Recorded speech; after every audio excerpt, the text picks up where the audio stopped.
Selamat malam, saya Renda Ekal, NPM 2125100-270.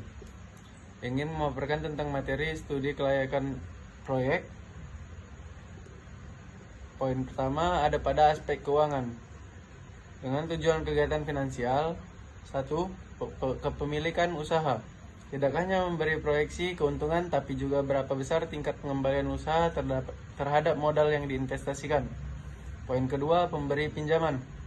Memberikan perkiraan kemampuan pengembalian pinjaman yang akan diberikan, yang dirinci sebagai angsuran pokok dan bunga pinjaman.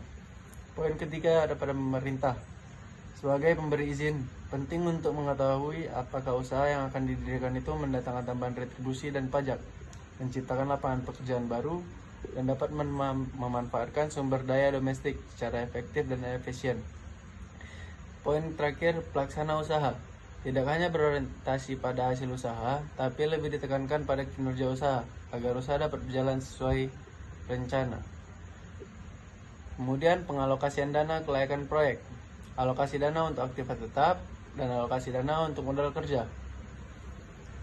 Alokasi dana untuk aktivitas tetap, ada aktivitas tetap berwujud seperti gedung, pabrik, dan mesin. Ada aktivitas tetap tidak berwujud seperti lisensi, hak paten, biaya pendahuluan, dan lain-lain. Kemudian ada pada bagian modal kerja. Modal kerja keseluruhan aktiva lancar yang dimiliki perusahaan untuk membiayai kegiatan operasi sehari-hari. Secara umum, modal kerja dapat diartikan dalam dua bentuk, yaitu gross working capital, pendapatan kotor, atau net working capital, pendapatan bersih. Kemudian ada pada sumber dana. Kegiatan investasi maka biasanya diperlukan dana yang relatif cukup besar. Perolehan dana dapat dicari dari berbagai sumber dana yang ada seperti modal sendiri, modal pinjaman, atau keduanya. Poin pertama, modal asing. Modal asing didapat dari pinjaman dunia perbankan, pinjaman lembaga keuangan Ventura, pinjaman dari perusahaan non-bank. Kemudian modal sendiri. Modal sendiri diperoleh dari perusahaan secara mengeluarkan saham baik secara tertutup ataupun terbuka. Perolehan dana modal sendiri biasanya berasal dari setoran pemegang saham, cadangan laba, dan laba yang belum dibagi. Aliran kas proyek.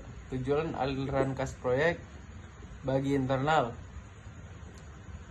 bisa menjadi acuan ketika membuat perencanaan keuangan dan melakukan evaluasi apabila arus kas ternyata negatif. Dan bagi pihak eksternal, aliran arus kas proyek akan membantu memilih perusahaan sebelum mendanai suatu proyek.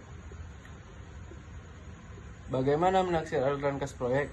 Penaksiran aliran kas proyek ada beberapa hal harus dipertimbangkan. Poin pertama, aliran kas versus keuntungan akuntansi. Poin kedua, incremental cash flow. Poin ketiga, fokus pada aliran kas. Berdasarkan dimensi waktu, digolongkan aliran kas awal. Aliran kas awal terjadi pada awal kegiatan investasi. Aliran kas operasional. Aliran kas operasional merupakan aliran kas masuk yang diperoleh setelah perusahaan beroperasi. Yang poin ketiga adalah aliran kas pada akhir umur investasi. Aliran kas terminal terjadi pada akhir proyek investasi. Sekian penjabaran dari pemaparan materi aspek tersebut. Terima kasih. Selamat malam.